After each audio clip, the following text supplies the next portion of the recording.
No se trata de un género, de un estilo, ni siquiera se trata de música. Va más allá, mucho más. Se trata del rock, una forma de vida en la que seguramente tú y yo y toda la humanidad estamos conectados en una cadena. Una cadena difícil de creer.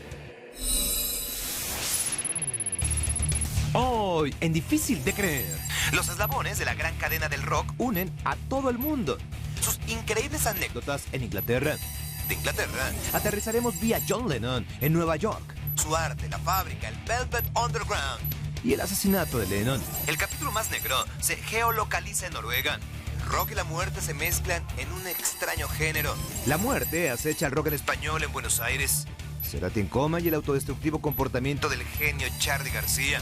Y de los escenarios del continente americano, tocamos las notas de la hermandad, reggae y la vida de Bob Marley. Bob Marley. Todo será difícil de creer. Robert Nesta Marley vivió buena parte de su vida en Inglaterra. Fue en 1976 cuando convirtió a Londres en su hogar. Y justo ahí, en la ciudad londinense, inicia nuestro viaje de hoy. La capital de Inglaterra ha visto pasar y despegar a los mejores rockeros de la historia. The Rolling Stones, Queen, Led Zeppelin, The Who, Sex Pistols, The Clash, todo y todos. La historia del rock, su origen y sus mejores momentos han tenido su génesis en el Reino Unido. Hablemos del rock. Difícil de creer. El rock nació a finales de los 50 y principios de los años 60, pero fue en el 62 cuando todo tomó forma. Aparecieron en el panorama sus majestades satánicas, los Rolling Stones, o como se les conoce hoy en día, la banda de rock más grande del mundo. ¿Y por qué son los más grandes? Porque a lo largo de 52 años han sido el estandarte, la imagen y el sonido del verdadero rock. Es la única banda que sigue en activo y nunca ha parado. El mayor de ellos es Charlie Watts, que tiene 72 años de edad y toca la batería. Así es, 72 años y toca magistralmente el instrumento más demandante para el cuerpo. Los Stones hacen giras de 1 año y medio y tienen las anécdotas más increíbles. Parte de su leyenda es su comportamiento. Los Rolling son y siempre fueron los niños malos, y es que hacían lo que nadie se explica cómo siguen con vida. Los excesos marcaron su camino. Han vivido 52 años como verdaderas estrellas de rock, con todo lo que eso implica. Drogas, mujeres, alcohol, peleas, armas, todo. El vocalista Mick Jagger tiene 7 hijos de 4 mujeres distintas. Y a pesar de ser un incorregible mujeriego, solo se casó en 2 ocasiones. Primero con una chica nicaragüense de nombre Bianca Pérez Morena de Macías. Después con Jerry Hall. Este segundo matrimonio y segundo divorcio le costó $45 millones. Quizá por eso, el famoso cantante ha decidido seguir soltero hasta la fecha, disfrutando de su música, de sus 4 nietos y moviéndose como nadie en el escenario. El que llevó la vida más agitada de los Stones fue quizá el guitarrista Keith Richards. Su comportamiento y adicciones eran incontrolables. En 1973 publicaron una lista de las 10 estrellas del rock que era más probable muriera pronto. A Keith Richards lo colocaron en el número 1. Fue número 1 en esta lista durante 10 años. ¿Y saben una cosa? Aquí sigue haciendo rock and roll. Difícil de creer. Keith Richards es uno de los guitarristas más virtuosos de la historia. Una prestigiada revista lo colocó como el 4º mejor de todos los tiempos. Sus manos sobre las cuerdas de la guitarra se transforman, igual que sobre la piel de las mujeres. Por tal motivo, fue el protagonista de la doble peor traición del rock. Les cuento. Durante unas vacaciones viajó a España. Su compañero de banda y amigo Brian Jones y sus respectivas novias. Un día despertó Brian y ni su novia Anita Pallenberg ni Keith estaban en el hotel. Habían tomado el Bentley de color azul en el que viajaban y se marcharon para consumar su pasión. Keith Richards le robó la novia a su compañero, acción que por supuesto rompió la buena amistad que tenían. Con Anita, Kit vivió los momentos más oscuros de su vida. Juntos comenzaron a consumir heroína, tuvieron un hijo y durante un concierto en París recibió la peor noticia. Una noche de excesos de Anna derivó en la muerte de su hijo de 2 meses. Richards nunca se perdonó haber salido de gira y dejar a su hijo tan pequeño en brazos de una mujer adicta. Meses después, Mick Jagger comenzó a salir con Anita, la ex de sus compañeros y amigos, Keith Richards y Brian Jones. Pero en Inglaterra se han dado toda clase de anécdotas y rarezas, como la del cantante de The Cure, que por fobia a volar durante años no salieron de gira a Estados Unidos. Solo se presentaban en Europa y Robert Smith viajaba en carretera y barco. Por su lado, los muy creativos integrantes de la banda Blur pedían para sus camerinos, cuando salían de gira, cajas de bloques de Lego para entretenerse en sus ratos libres. Difícil de creer. David Bowie, por su parte, debido al consumo excesivo de droga, juraba que en la alberca de su casa vivía el diablo. Así que hizo que le exorcizaran. En efecto, le llevaron a un cura para practicarle un exorcismo a su alberca. Durante años, la banda The Who presumió ser el grupo que tocaban a mayor volumen sobre el escenario. Pero esto no solo les dejó un récord. A su guitarrista Pete Townshend le dejó como secuela sordera casi total. U2, en el 2009, sobre el edificio de la BBC en Londres, dio un concierto sorpresa de 20 minutos para la gente que iba pasando por la calle. Igual que lo hicieron los Beatles el 30 de enero de 1969 sobre el techo de los estudios Apple. Y es que no podemos hablar de rock de Inglaterra sin mencionar a The Beatles. ¿O pensaron que lo había olvidado? Los Beatles son el grupo más influyente y famoso del mundo. Su corta existencia los elevó a un grado, digamos, casi sagrado para sus fanáticos. Además, son los autores de verdaderos himnos de la humanidad. Su discografía de estudio es de tan solo 13 discos y duraron trabajando como banda tan solo 8 años. 8 años que les bastaron para convertirse en inmortales, los monstruos sagrados de Liverpool. Y es que los Beatles, a diferencia de los Rolling, siempre fueron los niños buenos. Aunque debemos reconocer que tuvieron sus episodios de drogas, violencia, arrestos y rompimientos. Por ejemplo, igual que Jagger, McCartney pasó por un muy doloroso divorcio. Al menos doloroso para su cuenta bancaria, porque en su separación de Heather Mills tuvo que pagarle $48.5 millones. Otra coincidencia difícil de creer entre los Beatles y Rolling la protagonizó el guitarrista George Harrison, pues su primera esposa, Pattie Boyd, también lo engañó. Le fue infiel y lo dejó por otro rockero. Pattie se fue a consumar pasiones a las sábanas del mejor amigo de George Harrison, más ni menos que Eric Clapton. Y hablando de este fantástico guitarrista, hay un eslabón que lo une: al rey de la reina, Freddie Mercury. Tanto el excéntrico cantante de Queen como Harrison murieron de causas naturales. Mercury por complicaciones derivadas de ser portador del VIH y Harrison por cáncer de pulmón y metástasis cerebral.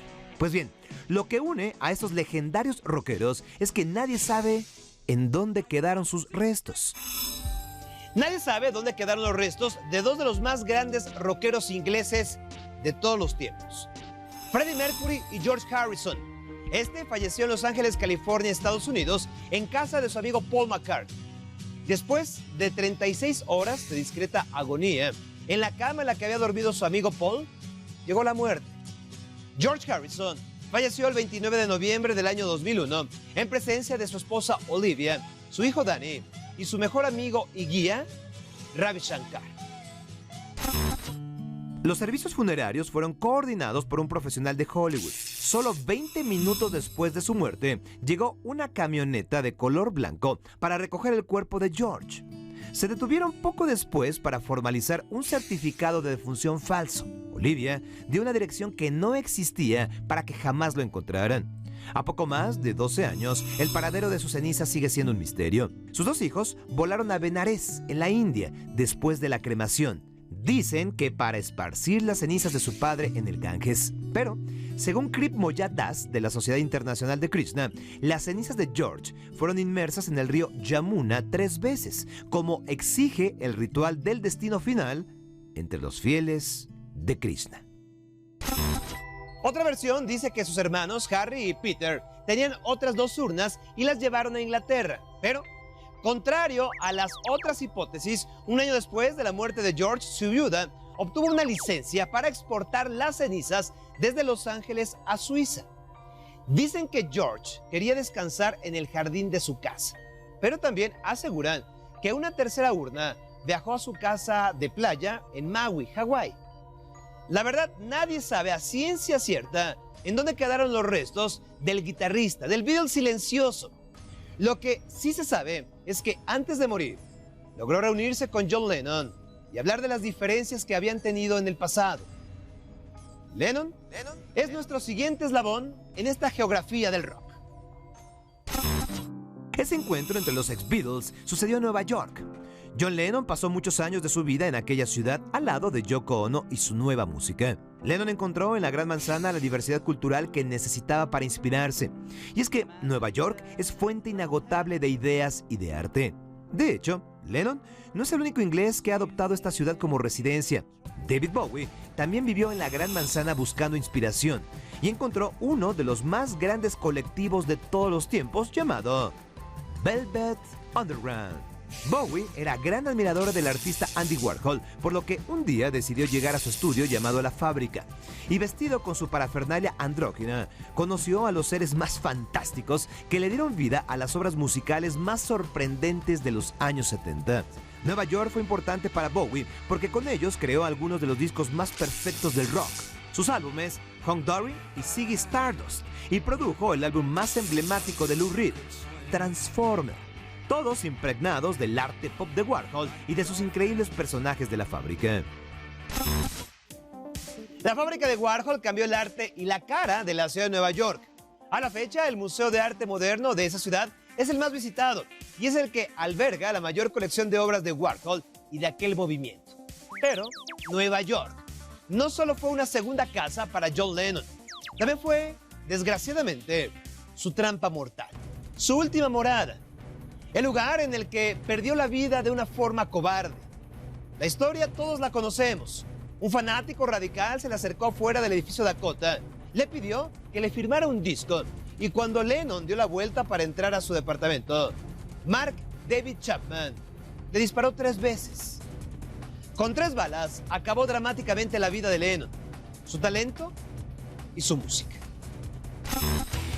Y el lugar en el que se mezclan inexplicablemente muerte y música es Noruega, nuestro siguiente eslabón de la cadena geográfica del rock.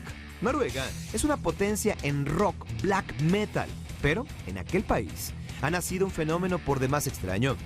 A pesar de ser uno de los países más civilizados, ricos y pacíficos del mundo, en sus venas corre furia y fuerza desmedida. Así lo han plasmado las bandas más representativas del black metal: Mayhem, Burzum, Emperor, Darkthrone, Immortal y Enslaved. Estas bandas y otras más formaron el movimiento Inner Circle o Círculo Interno. A ellos se les imputan decenas de crímenes, sacrificios de animales e incendios de iglesias. Bart Vikernes, de quien hemos hablado en otras ocasiones y de quien sus defensores dicen que todo lo que se cuenta alrededor de él es leyenda, es conocido por ser uno de los iniciadores del black metal noruego. Pero su nombre tomó relevancia por supuestamente haber quemado una iglesia y días después por asesinar a Euronymous, otro rockero noruego. El black metal noruego está escrito con letras rojas. Crimen y muerte lo acompañan en sus escenarios. Panorama completamente distinto al que se vivió en un escenario de Venezuela el 17 de mayo del año 2010, pero que también entristeció al mundo del rock. Adrián Gustavo Cerati Clark sufría un infarto cerebral. El genio Cerati sigue durmiendo.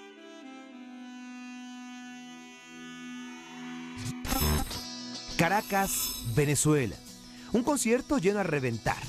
Gustavo presentaba su último álbum, Fuerza Natural.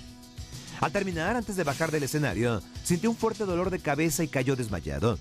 Cerati había sufrido un infarto en el cerebro. De inmediato, fue llevado a la mejor clínica de Caracas. Los médicos eran optimistas, decían que en 48 horas podrían ver a Cerati despierto. Hasta ahora, han pasado más de 1760 días y el genio argentino no ha vuelto a abrir los ojos. Han pasado casi 5 años desde aquel negro día. Cerati, contrario a mejorar, día a día, va perdiendo fuerza física. Su cerebro no se oxigena de manera adecuada y el pronóstico médico no es nada alentador. Cerati, el genio, el guitarrista inspirador, el poeta, el estandarte del rock argentino, el hombre que llevó al rock latino a lo más alto, se apaga día a día y de una manera triste, fatal. Un final que no merecía un héroe del rock, porque Gustavo Cerati nunca fue un villano. Así lo dijo el loco Charly García en su último concierto en México. Gustavo no merece lo que le está pasando, es un buen tipo. Si alguien mereciera eso, soy yo, no mi amigo. Y es que en cierta medida, Charly García tenía motivos para decir ese comentario. Gustavo era un músico ejemplar, disciplinado, respetuoso de su carrera. Y Charly García ha hecho todo lo contrario. Por eso es Charly García. Sin embargo, este genio de bigote bicolor también ha llevado al rock argentino a la estratosfera musical. Y más importante aún, a nuestra memoria imborrable. Carlos Alberto García Moreno, conocido como Charly García, es uno de los más influyentes y reconocidos músicos latinos de rock. Es considerado una de las figuras fundamentales de la música contemporánea argentina. Fundó 2 de las bandas más importantes del rock en español, Sui Generis y Serú Girán, además de la banda de culto La Máquina de Hacer Pájaros. Tiene a lo largo de su carrera más de 41 discos. Pero así como ha tenido éxito, también ha sido escandalosa su vida personal. Charly ha estado al borde de la muerte en más de 3 ocasiones, siempre por consumo excesivo de drogas y alcohol. Ha sido internado para rehabilitarse en 3 ocasiones, 1991, 1994 y en 2008, fecha en la que tocó fondo, destrozando un hotel, golpeando gente y arrestado por la policía. Pero el escándalo más estúpido que protagonizó en su carrera este hombre fue en el año 2000, cuando al terminar un concierto se fue a celebrar a su hotel. Tras una larga noche de fiesta, subió a su habitación en el piso 10 y se aventó por la ventana hacia la alberca. Charly García, tentó a la muerte de la manera más absurda y sobrevivió. Un clavado de 10 pisos. ¿Para qué? Por capricho. Porque es Charly García. Y puede, así lo dijo cuando lo entrevistaron. Solo la vi y me atreví. Hay que ir más allá. Además, yo no me voy a morir nunca. Y mi capricho es ley. García, el gran Charly García, ha peleado con la policía. Ha peleado contra paparazzi, contra el gobierno, contra disqueras, contra otros músicos. Ha peleado y ha hecho música. Música que ha traspasado el tiempo y fronteras. Y sigue peleando.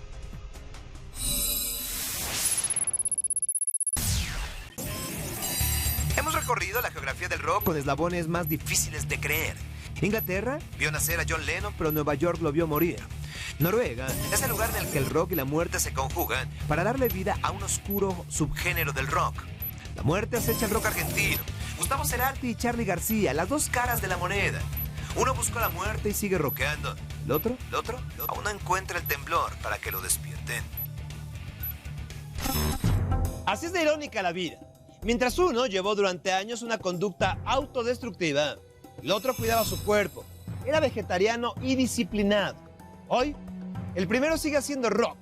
El segundo cumple 1760 días en coma y contando. Así es el rock de impredecible. Es como la vida misma. Nunca estás seguro, nunca estás quieto. Vamos, nunca estás a salvo. Y esto lo vivió en carne propia Bob Marley. Bob Marley lleva una vida de amor, música, poesía y respeto. Fue practicante de la religión Rastafari y un músico portentoso. Las letras de sus canciones se han convertido en verdadero antídoto para la humanidad en época de crisis. Son, digamos, como pequeñas gotas de esperanza cuando el panorama se ve desolado. Sin embargo, y a pesar de su actitud siempre positiva, Bob Marley fue blanco de un atentado en su propia y amada Jamaica. Corría el año 1976. Para ese entonces, Bob Marley ya era una estrella internacional. Su éxito atraía la mirada del mundo hacia Jamaica, pero sus letras impregnadas de pobreza urbana y desigualdad social contrastaban con la imagen del gobierno que ofrecía a los turistas un lugar placentero y paradisiaco. Eran tan filosas las palabras de Bob que la CIA incluyó al rey del reggae en su lista de los más vigilados, temiendo que él pudiese llegar a desestabilizar la situación política de todo el Caribe. Llegaban las elecciones en Jamaica y la isla era una bomba de tiempo. Había luchas armadas por todas partes. El gobierno decretaba el estado de sitio y las canciones de Bob Marley incrementaban aquella tensión. Desesperado por la situación, Robert Nesta Marley organizó un concierto gratuito para el 5 de diciembre para unir al pueblo, invitando a los dos candidatos para calmar los ardientes ánimos de la gente. Pero un secreto a voces corría entre el pueblo.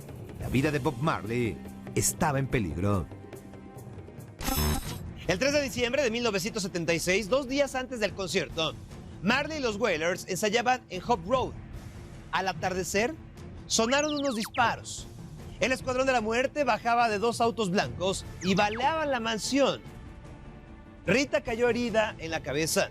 Bob recibió un balazo en el brazo y Don Taylor, el manager, fue impactado 5 veces. Afortunadamente, nadie murió. Pero la esperanza de paz en Jamaica se esfumaba a la velocidad de aquellas balas.